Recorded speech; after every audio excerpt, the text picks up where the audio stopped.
Mimi nakuomba kitu kimoja mke wangu. Mimi naomba tuachane.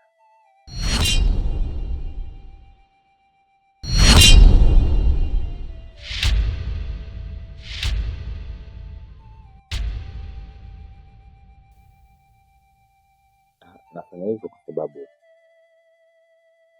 sina kitu. Sina uwezo wa kukuhudumia. Tunahangaika huku na kule kupata riziki yetu. Wewe unapita huko, mimi napita huko. Ili mali tupate riziki. Haya kwangu sio maisha. Na pia unafahamu kabisa kwamba hii nyumba ni ya kampuni. Baada ya kuachishwa kazi, kwa nyumba ya kampuni, na hata hivi pia kampuni inataka nyumba yake. Tunataka kuhama. Nafikiria na kuhama hapa na kupeleka wapi.